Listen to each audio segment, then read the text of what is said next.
Hi friends, എൻ്റെ പുതിയ വീഡിയോയിലേക്ക് എൻ്റെ എല്ലാ കൂട്ടുകാർക്കും സ്വാഗതം. അപ്പോൾ നമുക്ക് ഇന്ന് വിഷുവിൻ്റെ സാധനങ്ങളൊക്കെ വാങ്ങിക്കാൻ പോകാം. അപ്പോൾ അഡ്വാൻസ് ആയിട്ട് എൻ്റെ എല്ലാ കൂട്ടുകാർക്കും ഹാപ്പി വിഷു. എൻ്റെ ഫാമിലിയുടെയും വക ഹാപ്പി വിഷു പറയുകയാണ്. അപ്പോൾ അതുപോലെ തന്നെ ഞാൻ പൂവൊക്കെ പറിക്കാൻ പോകാൻ കേട്ടോ, ഏട്ടനും ഉണ്ട്. അപ്പോൾ ഞങ്ങൾ തലേദിവസം പോവുകയാണെന്ന്. അപ്പോൾ നമുക്കിവിടുത്തെ കാഴ്ചകളൊക്കെ ഒന്ന് കണ്ടു നോക്കാം. പച്ചക്കറിയൊക്കെ വാങ്ങിക്കാനുണ്ട് കുറച്ച്. ഞങ്ങൾ ചെറുതായിട്ടൊന്ന് ആഘോഷിക്കുന്നുണ്ട്. അപ്പോൾ നാട്ടിലൊക്കെ ആയിരുന്നെങ്കിൽ അടിപൊളിയായിട്ട് ആഘോഷിക്കായിരുന്നു. അപ്പോൾ ഉത്തരാഖണ്ഡിലെ ഞങ്ങളുടെ വിഷു ആഘോഷം ഞങ്ങൾ കാണിച്ചു തരുന്നതായിരിക്കും. അപ്പോൾ എല്ലാവർക്കും ഇഷ്ടപ്പെടുമെന്ന് വിചാരിക്കുന്നു. ആദ്യമായിട്ട് കാണുന്നവരെ സപ്പോർട്ട് ചെയ്യാൻ മറക്കരുത്, സബ്സ്ക്രൈബ് ചെയ്യാൻ മറക്കരുത്, സപ്പോർട്ട് ചെയ്യണം. അപ്പോൾ നമുക്ക് കണ്ടിട്ട് വരാം. ഓക്കെ,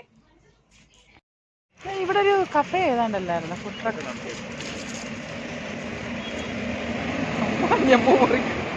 കൊന്നപ്പൂവിന് വരെ കൊന്നമരം നിൽക്കുന്ന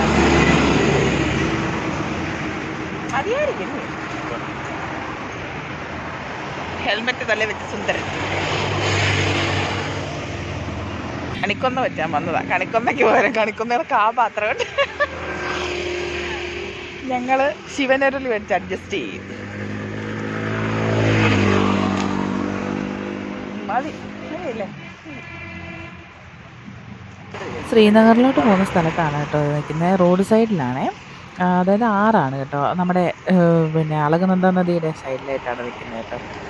ഇതേ നിൽക്കുന്നു കണിക്കൊന്നയുടെ അവസ്ഥ കണ്ട്. ഇവിടെ മെയ് ജൂണിലാണ് ഇവിടെ കായായത്. മെയ് ജൂണിലേക്കാവും. ഞങ്ങൾ ശിവനരടി വെച്ച് അഡ്ജസ്റ്റ് ചെയ്യും. ഇതാണ് കേട്ടോ ശ്രീനഗറിലെ പച്ചക്കറി കടയിലാണ് ഞങ്ങൾ വന്നത്. അപ്പം ഞങ്ങൾ കുറച്ച് പച്ചക്കറിയൊക്കെ വാങ്ങിച്ചേ. സത്യം പറഞ്ഞു കഴിഞ്ഞാൽ താമസിച്ചായിരുന്നു വന്നത്, മക്കൾ രണ്ടും വീട്ടിലായിരുന്നു. അപ്പം ഞങ്ങൾ പെട്ടെന്ന് പച്ചക്കറിയൊക്കെ വാങ്ങിച്ചുകൊണ്ട് ഞങ്ങളങ്ങ് തിരിച്ചു പോയി കേട്ടോ.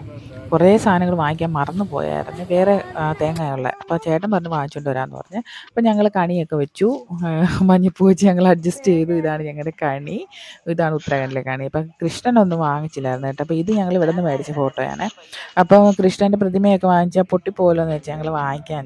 കാരണം നമ്മളിവിടുന്ന് ട്രാൻസ്ഫറൊക്കെ ആയി പോകുമ്പോൾ എല്ലാം പാക്ക് ചെയ്തുകൊണ്ട് പോകേണ്ടതാണ്, അതുകൊണ്ടാണ് കേട്ടോ. അപ്പം ഉച്ചയ്ക്ക് ചേട്ടൻ വരുമെന്ന് പറഞ്ഞു, സാധനങ്ങൾ കുറേ വാങ്ങിച്ചുകൊണ്ട് വരാമെന്നൊക്കെ പറഞ്ഞു. പറ്റിച്ചു. ചേട്ടൻ അന്ന് ഓഫീസിൽ പോകണമായിരുന്നു, അന്ന് ലീവില്ലായിരുന്നു, മക്കളുണ്ടായിരുന്നു വീട്ടിൽ. പിന്നെ എന്ത് ചെയ്യാൻ, തേങ്ങയൊക്കെ ഉണ്ടായാലല്ലേ പറ്റത്തുള്ളൂ. അങ്ങനെ കുറേ സാധനങ്ങൾ വാങ്ങിച്ചിട്ട് വന്നില്ല.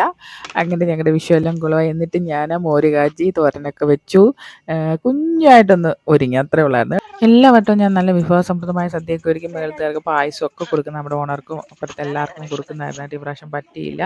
ഇത്രയേ ഉള്ളൂ. ടാറ്റാ, ബൈ.